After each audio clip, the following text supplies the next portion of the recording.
Uma né? mensagem interessante, Wagner. Você que gosta aqui, já tem uma mensagem muito legal. O administrador Francisco dizendo que terminou uma live agora dos 84 anos do IBGE.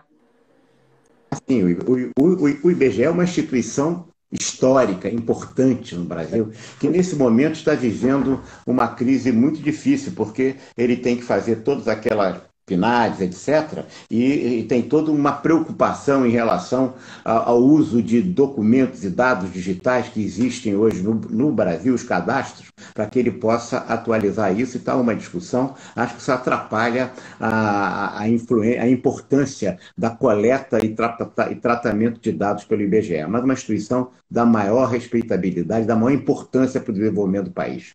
É legal. Vamos começar assim. Chegou aqui o professor Josué José. E para Grande mais Josué. o Newton também, meu tio, prestigiando, mas é legal, bacana. Wagner, vamos começar, né? Prestigiar, como você falou, o tempo aí.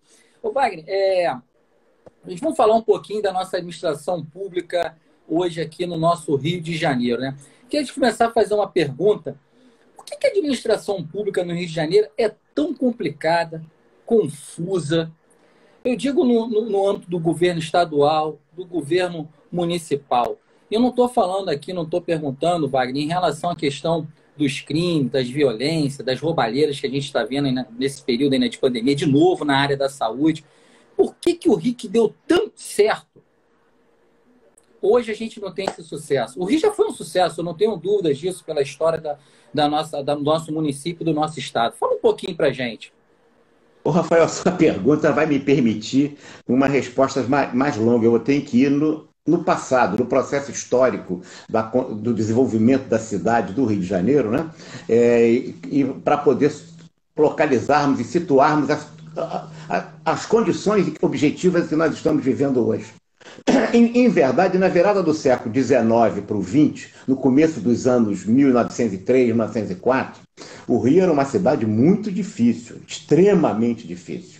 E aí houve um governo, simultaneamente, o governo federal, Rodrigues Alves, que era o presidente da República, e o prefeito Pereira Passos. Eles fizeram um trabalho fundamental de modernização da cidade do Rio de Janeiro, que então era o Distrito Federal. Nunca se fala num outro personagem, que é o terceiro personagem importantíssimo para esse processo, que é um americano, um grande empresário, empreendedor americano, que os livros de história não qualificam, nunca fala, como se fosse um segredo, que chamava-se Percival Farquhar. E o Percival Farquhar, com sua capacidade empreendedora, mais Pereira Passos e Rodrigues Alves, nós fizemos, por exemplo, os primeiros telefones instalados na cidade do Rio de Janeiro, a questão de água começou aqui no Rio de Janeiro, a luz elétrica que não existia no Rio de Janeiro, porque era tudo de lampião a gás, tá certo? Os bondes passaram a ser eletrificados, enfim, a cidade se transformou completamente, a ponto que na década de 20 ela começou a ser conhecida como a cidade maravilhosa. Tanto que na década de 30, Orson Welles veio aqui no Rio de Janeiro fazer um filme importante sobre o Rio de Janeiro, e ele mostrou as belezas da cidade e os serviços que a cidade vinha tendo. A nossa crise começa, em verdade, e aí a gente vai à Belle Époque do Rio de Janeiro, a Belle Époque carioca. A gente veio muito bem, que marca esse processo histórico. Chegamos ao apogeu na década de 50. Efetivamente, as condições objetivas da cidade do Rio de Janeiro eram muito boas. Muito poucas comunidades, favelas, enfim, e a vida aqui era realmente o prestígio que a cidade ganhou internacionalmente. Em 1960, houve a transferência da capital para Brasília. Aqui era o Distrito Federal passou para Brasília. E aí começam os nossos problemas na administração pública. Existia um grande intelectual, um grande político chamado Santiago Dantas.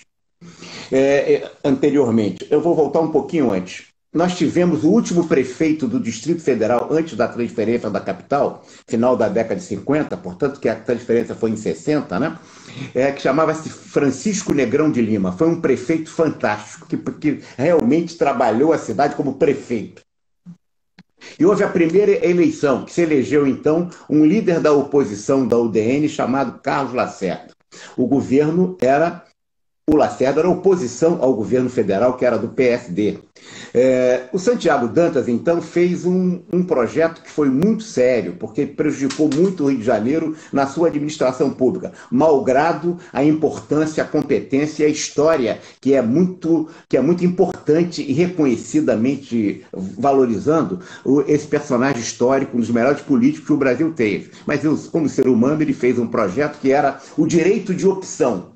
Quem era funcionário do Distrito Federal poderia optar para ser funcionário federal. Ou poderia optar para ser funcionário do Estado da Guanabara. Porque quando você transfere a capital para Brasília, em 60, você cria aqui o Estado da Guanabara. O Estado da Guanabara era exatamente o que é hoje o município do Rio de Janeiro, que era o Distrito Federal. Só que o Estado da Guanabara ele tinha todas as funções municipais e estaduais. Portanto, quando você falava Estado da Guanabara, você estava falando o município e o Estado, numa coisa só. Mas a Lei Santiago Dantas gera essa opção. O que aconteceu? Quase a totalidade dos funcionários públicos federais do Distrito Federal optaram pelo governo federal. Muito poucos optaram pela Guanabara. Isso é tão sério que até hoje a PM de Brasília, do Distrito Federal, diz que ela tem 200 anos, exatamente porque ela herdou não só os guardas, os funcionários e toda a história desse processo que foi para lá. A cidade ficou esvaziada e o Lacerda senta na cadeira como governador. Todo mundo esperava, e precisa se reconhecer isso, todo mundo esperava que ele ia botar pela janela todo mundo. Ia ser uma contratação fisiológica alucinada, porque o Estado da Guanabara não tinha nenhum funcionário. Foram os professores, foram os médicos, enfim. E aí você explica também por quê? Porque tantos órgãos federais estão aqui. O Rio de Janeiro hoje ainda tem mais servidores públicos, entre ativos e aposentados, do que Brasília, porque é desse processo histórico, né? Com os aposentados, claro. Mas só que o Lacerda não fez isso. Ele fez concurso. Sistema do mérito. E ele fez, então, concurso para o Estado da Guanabara, criou um órgão chamado Escola do Serviço Público do Estado da Guanabara, que é SPEG, que hoje chamou-se FESP depois, Fundação Escola do Serviço Público, e fazia concurso não contratando empresas privadas, mas o próprio Estado fazendo os concursos através da SPEG. E você ocupou os cargos do Distrito Federal, do Estado da Guanabara, que era o antigo Distrito Federal, com funcionários públicos de concurso. Isso foi extremamente importante para a qualidade profissional dos servidores do Estado da Guanabara. E continuamos muito bem. Do Lacerda foi sucedido pelo Negrão, o antigo prefeito, se elege. Então nós tivemos Negrão prefeito, Lacerda, governador, prefeito do Distrito Federal, Lacerda, governador do Estado da Guanabara e Negrão, governador do Estado da Guanabara. Negrão, Lacerda, Negrão. Uma sucessão. A tal ponto isso foi sério que eles eram de oposição, eram inimigos políticos mesmo, mais do que adversário até. Mas um chamava secretários e funcionários que tinha sido do outro governo. Eu me lembro que o Negrão ele criou um programa importante que chamava-se, através do secretário de Fazenda, Nelson Bufarrege, que criou Seu Talão Vale um Milhão. Esse Nelson Bufarrege, que era um profissional de alta qualidade, ele foi nomeado pelo Lacerda para ser presidente do Instituto de Previdência do Estado da Guanabara, que era o órgão que tinha dinheiro para valer, porque era um instituto que pegava toda a previdência do Estado. E o Nelson Bufarrege disse que não podia, porque ele tinha sido secretário de Fazenda Municipal do Negrão. E o Lacerda virou para ele e falou: doutor Bufarrege, eu não estou convidando ao político que o senhor foi nomeado como secretário de Fazenda, eu estou convidando o técnico e o funcionário público do Estado. E o senhor vai ser nomeado presidente do IPEG. E foi um excelente presidente do IPEG. Você veja que, eu estou dando esse exemplo para ilustrar que um governo e outro, quando o Negrão vai para o governo no Estado da Guanabara, aproveita também técnicos que continuavam no Estado da Guanabara e que tinham o exercício efetivo da função política com gestão. E o Estado do Rio de Janeiro veio assim, e veio um quarto governo, que é preciso que se diga, o governo Chagas Freitas, que foi também governador do Estado da Guanabara, que também fez um governaço. Hoje se fala e se fez muita oposição ao governo, ao governo Chagas Freitas, ao governador mesmo, mas foi no outro final governo que ele veio a ter, ainda já com o Estado da Fusão. Até que em 1975 veio uma situação muito difícil para nós. O governo federal considerava que havia uma disparidade entre São Paulo e os demais estados, que o estado da Guanabara era proporcionalmente menor, muito menor, que teria que fazer uma fusão do estado do Rio de Janeiro antigo, que era esse o nome, com o estado da Guanabara. Ao se fazer a fusão do estado da Guanabara e do estado do Rio de Janeiro, um era quadro 2, o outro era quadro 3, porque o novo estado seria o quadro 1, você juntou situações completamente desconexas. Eu vou te dar um exemplo.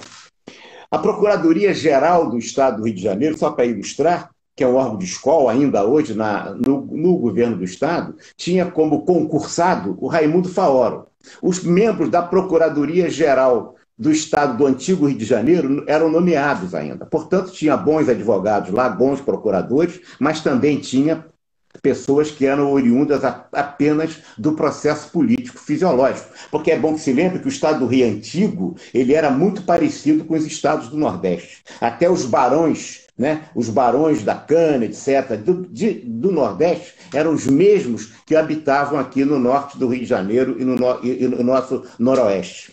Quando você funde, eu não quero ser grosseiro com o pessoal do Estado do Rio Antigo à época, mas o que você fez foi a fusão de Roma ser invadido pelos bárbaros. Por quê? Porque eles tinham muito mais experiência política e eles ocuparam todas as estruturas na fusão de 75. E aí, de novo, nós tivemos estas circunstâncias. Alguns funcionários vieram para a cidade do Rio de Janeiro, para novo município que foi criado em 75, e você ocupou o estado do Rio de Janeiro politicamente e também a prefeitura. Então você teve uma distorção na administração pública muito diferente daquela que você tinha prefeito Negrão, governador Lacerda, governador Negrão e governador Chagas Freitas. Bom, quando você tem essa questão da fusão, o governo federal ficou de fazer muitos compromissos financeiros, econômicos, de investimento no Rio, que seria o novo estado, para confrontar a hegemonia absoluta de São Paulo. Isso não cumpriu, fez a fusão e a fusão acabou se transformando. Não tinha petróleo naquela época, é bom que você lembre isso, né? A Petrobras praticamente não explorava petróleo, ela cuidava muito mais de exploração de postos de gasolina, porque importava petróleo e vendia para a gente mais caro nos postos de gasolina. Isso também precisa ser reconhecido. E aí a cidade começou a perturbar-se bastante grande. Aí veio a campanha das diretas, a eleição dos governadores, pela primeira vez em 82. E esse foi um marco importante, sociológico, político, institucional na cidade. O governador Chagas Freitas, ele ocupava as funções das áreas populares com políticos que eram efetivamente aqueles políticos que cuidavam da região, aqueles que eram realmente os chefes políticos de cada região, ou de Irajá, tá certo? Como Pedro Fernandes, ou lá em Campo Grande, tá certo? Ou lá em Bangu, você tinha diferentes nomes que cuidavam disso. E aí vem o voto vinculado das eleições de 82. Nós não votávamos para presidente, mas nós fizemos naquela eleição de 82 6 votos. Senador, 2, governador, 3, deputado federal e deputado estadual e vereador. Quer dizer, eram 6 votos. Você votava, e o voto era vinculado. Se você escolhesse um governador, você tinha que votar no vereador do mesmo partido, ou da mesma coligação. Então todos tinham que ser. O que aconteceu? O Brizola teve um resultado espetacular naquela eleição e ele vinculou os votos e as lideranças políticas das áreas comunitárias do Estado do Rio de Janeiro foram absolutamente esvaziadas. Então, esse é um vácuo. Esse vácuo foi ocupado por quem? Politicamente. Esse vácuo foi ocupado. O poder não admite espaço. Primeiramente, os traficantes cuidavam mais ocuparam esse espaço, que já estava crescendo também o processo do tráfico de drogas aqui no Brasil.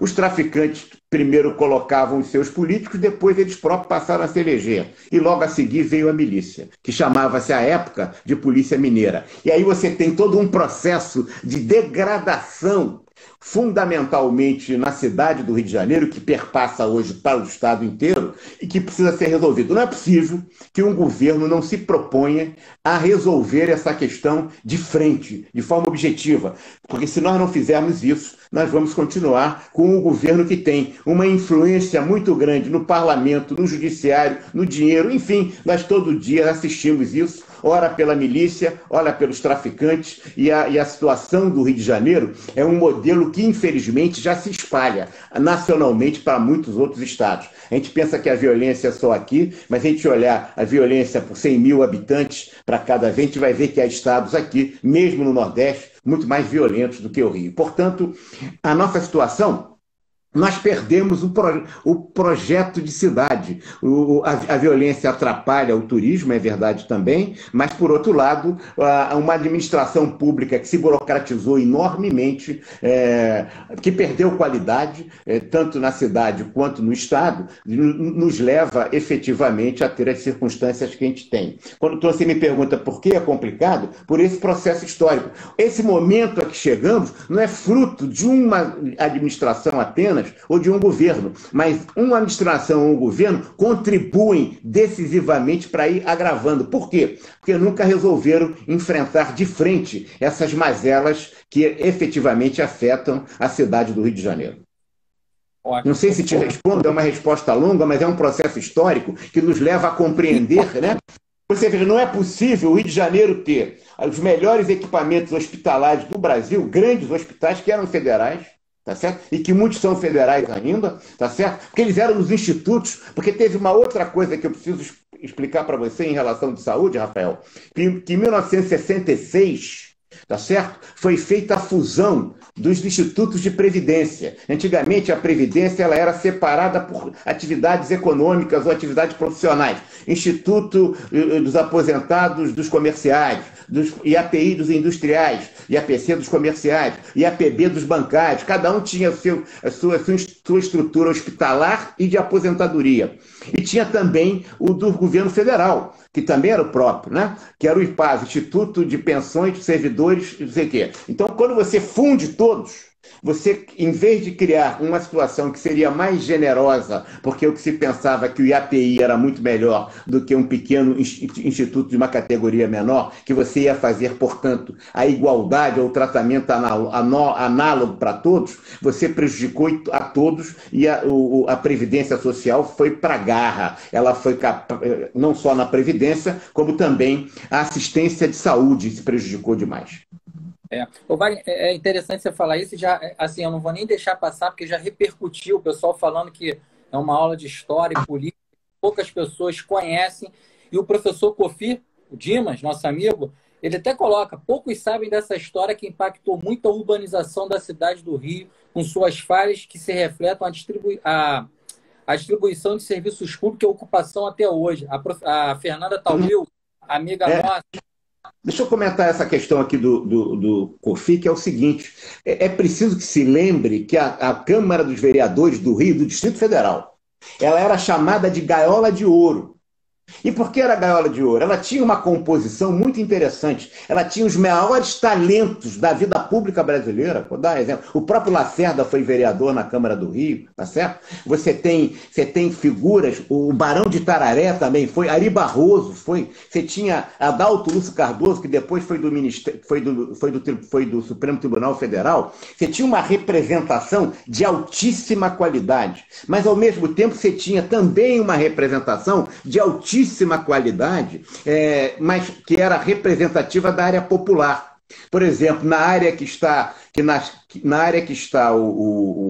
o COFI, Bangu, você tinha lá o Viana, que era também, e cada bairro tinha um representante que eram políticos sérios, pessoas comprometidas, que não eram ladrões, não gaiola de ouro, mas ela juntava a melhor qualidade da representação popular do bairro, do distrito, que eram eleitos por Bangu, ou por Campo Grande, entendeu? Por Santa Cruz, mas ao mesmo tempo você tinha intelectuais da maior qualidade, e isso fazia uma mistura, uma melange, uma integração, uma sinergia importante da cultura daqueles grandes políticos, junto com a cultura também daqueles que representavam, que não tinham pessoalmente necessariamente tão grande cultura pessoal, mas que eram representantes legítimos dos interesses dessas populações. Quando você rompe isso, você virou, então, o vereador, por exemplo, cada vez mais ele é menos representante dessas populações e cada vez mais representante dos seus interesses. É claro que há muitas ou algumas, pelo menos, algumas exceções na Câmara hoje.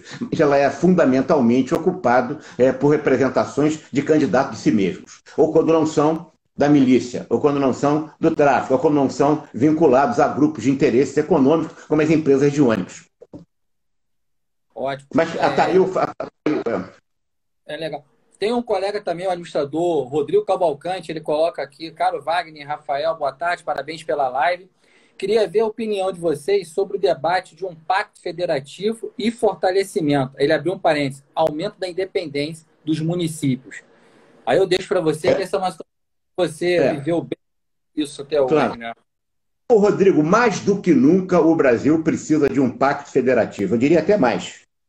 Eu diria para você que o Brasil também precisa de uma frente de resistência democrática para manter a democracia. O Pacto Federativo ele foi rompido completamente na Constituição. Quando o doutor Ulisses assumiu, proclamou, né, ele que proclamou na Câmara a Constituição de 88, ele dizia lá que era uma Constituição cidadã e ela era fundamentalmente municipalista. O que foi acontecendo com o Brasil? Pouco a pouco, você foi retirando competências econômico, financeiro, e foi dando poder cada vez mais à União, quer dizer, houve uma devolução à União de poderes, a tal ponto hoje que o Senado, uma resolução do Senado tem menos poder do que um decreto do presidente, ou pior, do que uma resolução do ministro da Fazenda.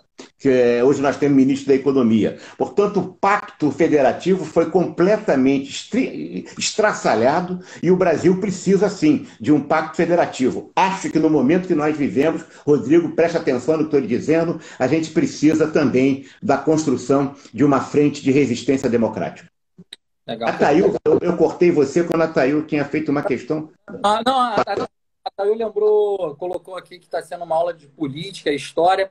O Paulo Coelho, nosso Paulinho, está lembrando que você foi o primeiro presidente da FESP. Você citou a FESP na sua explanação.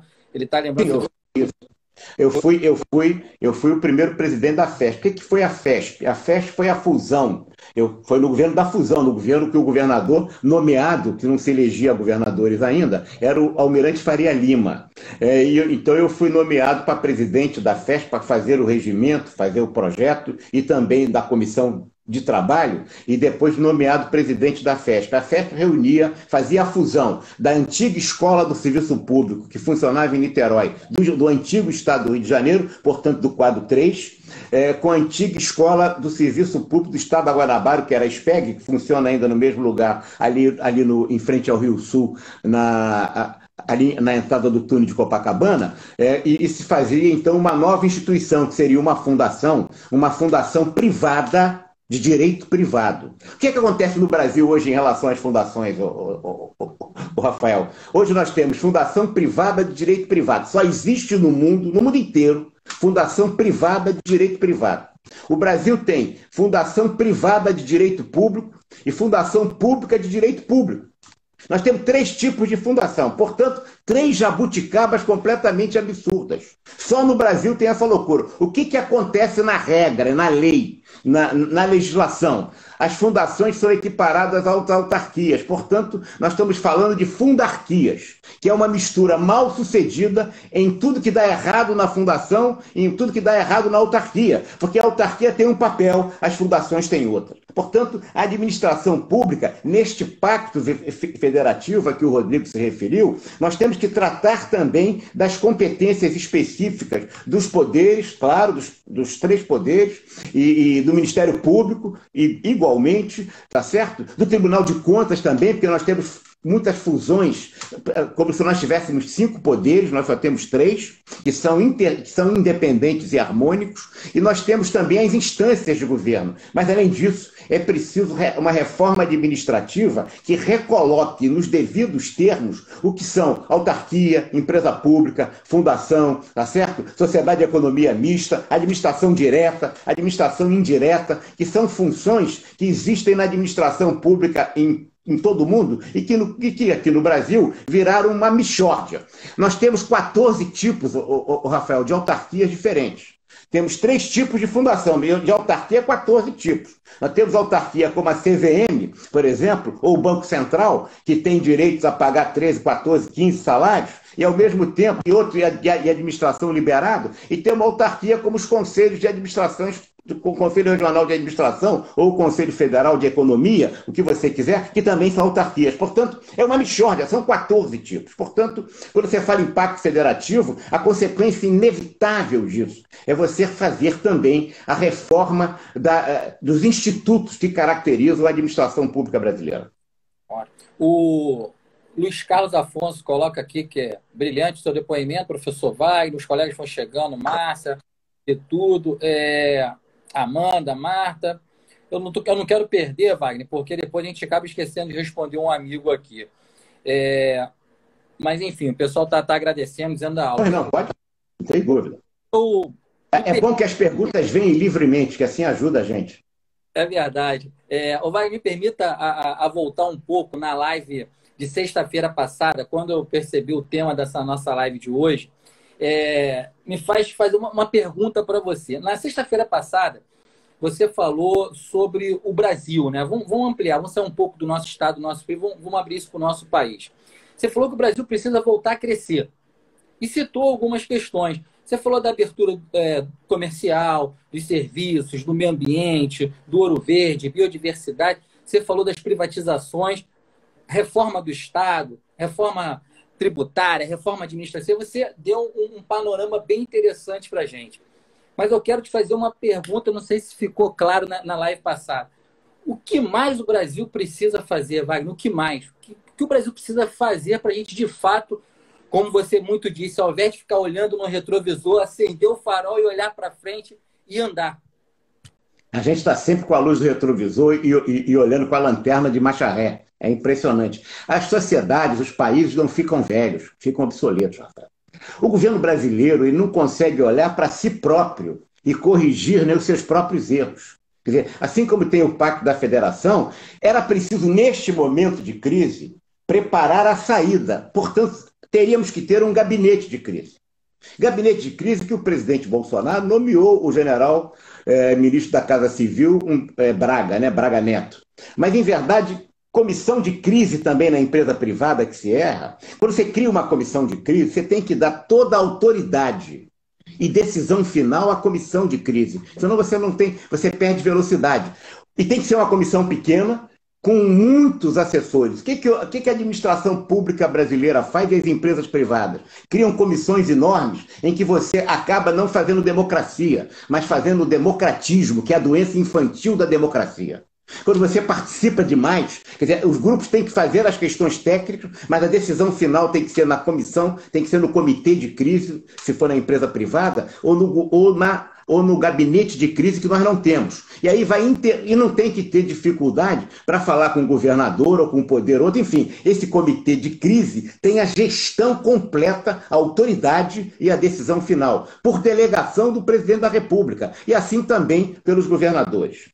A administração pública, Rafael, gasta 34 33 do PIB para sustentar e entregar maus serviços. A gente gasta tanto dinheiro, portanto, a administração pública precisa ser mais eficiente. O desafio que nós colocamos é a eficientização da administração pública. O modelo de gestão pública no mundo hoje, que as pessoas pensam, né? As pessoas pensam sempre na Inglaterra, ou nos Estados Unidos, ou na Alemanha. As pessoas se enganam. O Vale do Silício da administração pública do mundo hoje, tá certo? É Singapura. Em Singapura estão os grandes modelos de administração pública, a ponto de a própria China copiar o modelo de Singapura. Bom, a educação da Finlândia, que é muito elogiada aqui no Brasil, e é merecidamente elogiada, ela foi beber conhecimento e introduzir mudanças a partir da análise do processo educacional de Singapura. Portanto, se tem um modelo a ser seguido, ou que a gente possa se inspirar, é fundamentalmente o Singapura. Agora, nós não podemos continuar nessa marcha da insensatez na gestão que nós estamos tendo. Combater o gasto público exagerado é fundamental. Não é que você vai gastar menos, é gastar melhor. Não é que você vai cortar as coisas. Cuidado para não ficar, porque os comitês de crise ficam muito compulsivos em cortar atividades fins. Mas quando eles cortam atividades fins, para poder reduzir os custos, toda vez que você aperta o cinto, você melhora. Mas melhora por quanto tempo? Aquilo pode ser o último suspiro de uma morte anunciada. Porque você corta na atividade fim, depois você não tem competência, capacidade, agilidade para resolver a questão da atividade fim. Cuidado, atividade meio, tem que cortar a atividade sim, mas se corta a despesa em função da receita, não se corta a despesa pelas despesas, inclusive se corta investimentos que são feitos na receita a ponto de se desenvolver. Quer dizer, a crise passa, portanto, fundamentalmente pelos dirigentes brasileiros que precisam modernizar o Estado. E eu falo no Estado do Rio de Janeiro, aqui, claro, Guanabara, por bons tempos, né? Voltar a ser o Estado da Guanabara, os estados, os municípios e o governo federal. Somos um país endividado, que vai sair muito mais endividado dessa crise. Há uma máquina pública que ela é analógica. Bom, a máquina pública só que é analógica? Não. Quase a totalidade das empresas brasileiras. Elas têm algumas funções, né, digitais, mas a máquina pública brasileira é fundamentalmente analógica. Ela não sabe onde estão, né, nem os seus pobres, nem os seus vulneráveis. Ela não consegue localizar. E isso é, sob o ponto de vista tecnológico, um problema absolutamente resolvível. Né? Você só precisava ter um número só, em verdade, e a gente tem uma confusão de cadastro, uma porção de empresas de computação no governo federal, cada um batendo cabeça com o outro, e na hora de entregar o benefício para aquele vulnerável que precisa, você não consegue localizá-lo. Até hoje não conseguiu, nós estamos há 3 meses dessa crise, e nós temos milhões de pessoas que não receberam. Ora porque não tem o CPF, mas como não tem o CPF? Tá certo? Ora porque a empresa, microempresa, a MEI, que precisava desse recurso, não chega, porque nós estamos tratando esse benefício como se fosse empréstimo. Ele não tem condições objetivas de atender a esse dinheiro que ele vai receber como benefício, porque depois ele não vai ter como pagar. Mas como? Isso é um benefício ou um empréstimo? Quer dizer, a regra antiga do burocrata continua atuando num momento atípico de crise. E aí você tem milhões de empresas que estão se fechando por falta de apoio do governo. É o que é uma coisa maluca, completamente louca. Quer dizer, as empresas também, eu repito, são analógicas. Você vê, porque agora a gente dispõe do Instagram, porque se dispõe, né, do Google Meet, né? Aí você acha que do Zoom, agora está todo mundo achando que está fazendo trabalho home office. O nosso trabalho home office é realmente risível. A gente não tem, se a gente fosse fazer assim a vida toda, vai ser muito complicado, porque as empresas e o serviço público, mais do que nunca, precisa sair de analógico para ser digital. As políticas, você veja, nós pagamos 74 mil militares pelo Corona Voucher. Como que esses caras entraram nisso?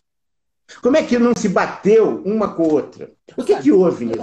O presidente disse que ia pegar todos eles, estão recebendo os próximos, já foram excluídos. Por que entraram? Mais.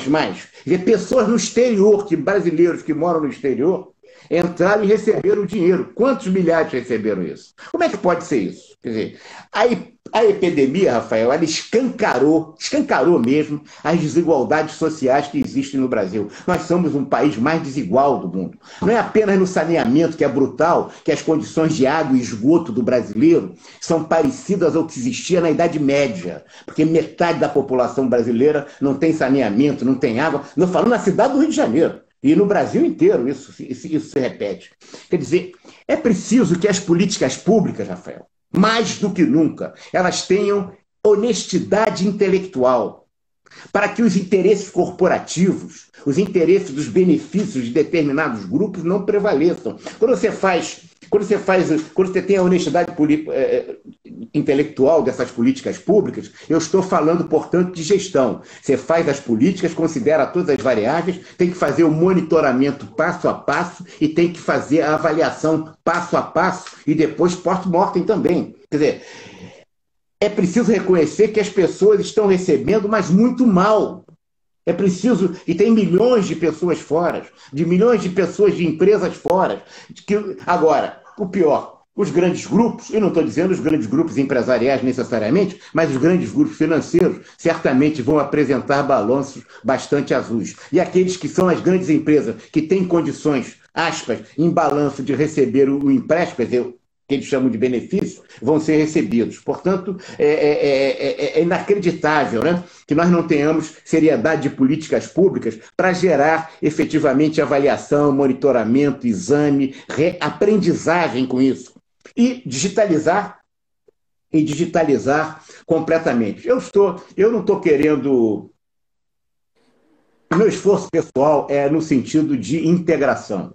Nesse momento, mais do que nunca, numa crise de saúde, numa crise social, numa crise econômica absurda, numa crise política que degrada todas as demais, mais do que nunca a gente tem que sentar-se à mesa, guardadas as nossas divergências e unir as nossas convergências, e trabalhar no interesse da população. A sociedade brasileira, que está acostumada com 50 mil homicídios por ano, está considerando já os 30 mil que nós estamos chegando à morte pelo coronavírus como se fosse normal. Isso não é. Nós somos o segundo país no mundo mais degradado. Portanto, eu tenho uma esperança. Sempre tem coisas boas em função das coisas ruins. Tudo que acontece, né? Meu pai já me dizia, para o nosso bem.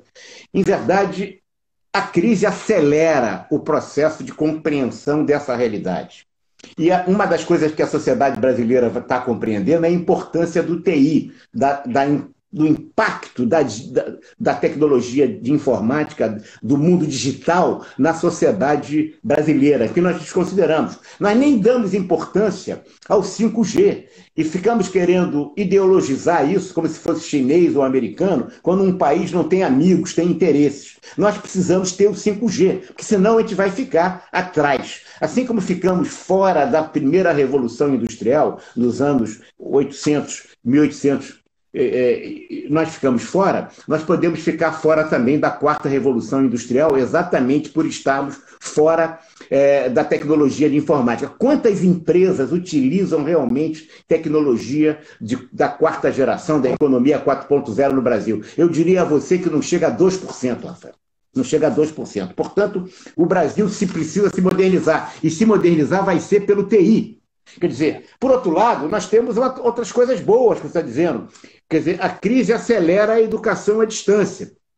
Nós que temos no Conselho Regional de Administração do Rio, a Universidade Corporativa do Administrador, que tem hoje 40 mil alunos, não é brincadeira não, quer dizer, nós temos, veja que a educação à distância veio para ficar. Veja bem, eu estou dizendo da saúde, se nós tivéssemos hoje tecnologia, e podemos ter, porque nós temos um SUS fantástico que pode ser, se chegar à excelência, ele vai ser também com tecnologia, além de outras coisas. Nós até conversamos isso na última live, mas a saúde à distância, ela facilitaria enormemente uma porção de questões que nós sentimos a necessidade agora, né? O comércio eletrônico é uma questão que o brasileiro está descobrindo em grande quantidade. Poucos utilizavam esse comércio eletrônico, né?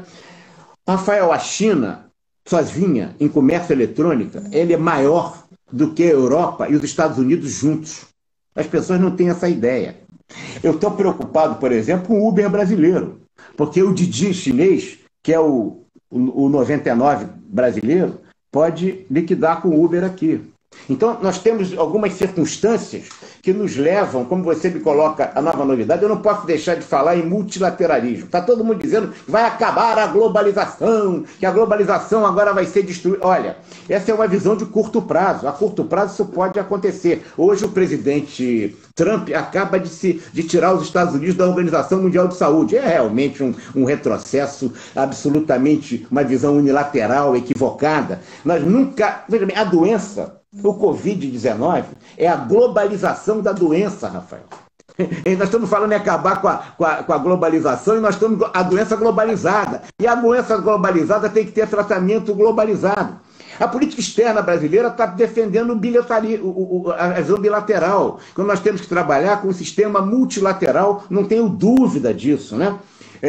Parar com essas brigas de insumos, parar com essas críticas efetivas às entidades da ONU. É claro que o Estado Nacional cresce, mas a globalização vai continuar. Quando Marco Polo descobriu a Rota da Seda para a Índia, efetivamente de Veneza, já se falava em globalização. A globalização começa ali. E ela nunca parou, ela tem avanços e retrocessos, como todo processo histórico, avanços e retrocessos, avanços e retrocessos. A globalização agora vai ter a curto prazo uma dificuldade. Agora, lembra, a doença é globalizada, tem que tratar globalizado, não tem como fugir disso. Né? A globalização volta, e sim, e a colocação multilateral de uma sociedade precisa vencer, precisa andar. Já estão me avisando aqui que nós estamos com 44 minutos já. Quer dizer, é necessário uma coordenação federal, é necessário o gabinete de crise, é necessário a liderança que passe confiança, porque se você não há como construir uma aliança com a sociedade se não houver liderança que passe confiança e que passe esperança. Se você não fala nada, se você tem tantos desencontros, evidentemente, né, a situação e a crise política se avança. Mas acho que é melhor falar por aqui, porque eu estou vendo que nós vamos ter que passar para o YouTube. Acho que eu falo demais, desculpe, Rafael. Mas tá bom. Vai, eu vou colocar algumas questões aqui para você. O pessoal está comentando aqui, a Kátia, uma amiga também, que está falando que o Sistema Integrado da Receita Federal demonstrou, né, que é um desastre nacional. Enfim, deve ser por conta dessas questões do coronavírus. Deixa eu ver aqui alguns colegas comentando. Isso é a má administração, exatamente. Não se consegue entregar o benefício, porque não se tem estrutura. E você não... Por que não fez isso? Isso é para fazer já, digitalizar o país. E aí as pessoas virão atrás. Nós temos funções digitalizadas não integradas. A Fernanda está lembrando aqui, né? Falou exatamente o que você está falando, que o Conselho de Administração do Rio já tem a questão do ensino à distância, enfim, já está digital. A Amanda Eloy, nossa amiga, né, está falando, nós encarecemos de profissionais qualificados para diversas demandas do mercado, principalmente para as demandas tecnológicas. Uma educação, ela tem razão, Amanda. Esse foi um ponto que a gente anotou. É preciso ter uma educação de qualidade, tem que ser de excelência. Nós não podemos ter essa educação chinfrim que nós temos hoje. No nível de todos os níveis, do fundamental ao doutorado e pós-doutorado. É uma educação chinfrim. O Paulo Alberto, né? O Paulo Alberto estava colocando um elogio para você, o melhor administrador que conheci, sempre digno e correto. Enfim. Muito obrigado. Vamos lá.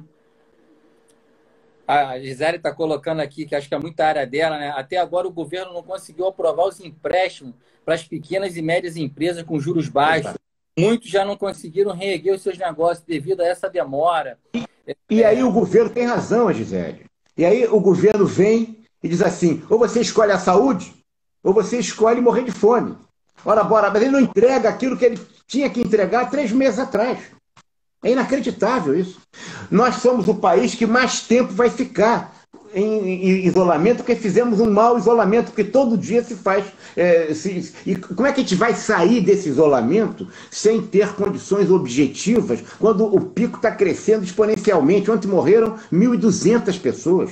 Né? Estão morrendo mais de 1.000. Nós temos que fazer o isolamento, acabar com o isolamento, sim, mas tem que fazer distanciamento social, tem que fazer testes. como dizia o diretor da Organização Mundial de Saúde, mas a gente não tem teste, a gente não faz teste. Tem que se ter máscaras, tem que ter higiene, tem que ter apoio hospitalar aos infectados, mas tem que isolar. Para você tem que fazer teste para você isolar aquelas pessoas que estão doentes e as pessoas com que os doentes infectados, com os quais eles se relacionaram. Mas sem preparar isso, essa estrutura, isso é coisa de gestão, é coisa de administração e é coisa de gabinete de crise que não cuida disso. Quando o ministro da Saúde também vai para a rua, sem, né, e o atual ministro da Saúde vai para a rua para compartilhar de contatos, nós estamos tendo exatamente a liquidação do respeito à ciência. É verdade. Agradecer aqui também ao nosso amigo Adolfo Oliveira, que entrou. O Sindiconte.rio, deve ser um sindicato importante, também está participando aqui da live. Muito obrigado. A gente já tá... Adolfo é uma grande figura, companheiro ativo, permanente. Luiz Miller, enfim, o pessoal está tudo Luiz aí. Miller. Wagner, a gente já está chegando já no término aqui da nossa live. Tem colegas aqui que tá sugerindo temas. Vamos falar da questão do problema logístico que o país tem, que é o próprio Roberto Pessoa. Eu me lembro, só para deixar claro, isso a gente pode discutir em outras lives, projetos que você idealizou, enfim, conseguiu operacionar alguns a gente tem que colocar para frente, que é a questão do índice da questão do saneamento básico, GESAI, um projeto que você fala muito, a questão da gestão das rodovias, enfim, tem muita coisa boa que a gente pode estar discutindo. Eu quero agradecer mais uma vez, deixar aqui o convite aos colegas, né, que estão participando hoje da live, que na próxima sexta-feira, dia 5, a gente volta com um novo tema, como nós anunciamos no início, com o nosso colega administrador Miguel Marum, falar um pouco qual é o papel da Câmara Municipal. Enfim, é um amigo que gosta muito da questão do direito do consumidor, isso vai envolver PROCON. Acho que é por isso que ele está preocupado com a Câmara, né? Por causa da defesa do consumidor. E a gente teve a Páscoa recentemente, junto com pandemia, a gente sabe que houve diversos problemas, que inclui a questão até logística, o Roberto que está nos assistindo. Não chegou. Enfim, Wagner, obrigado mais uma vez. Muito obrigado. Eu vou procurar falar um pouco menos agora, Rafael. Acho que eu estou falando demais. Muito obrigado e, olha, muito obrigado a todos que entraram na live e nos honraram com a sua participação. Um abraço e bom fim de semana a todos. Igualmente. Tchau, tchau. Um abraço.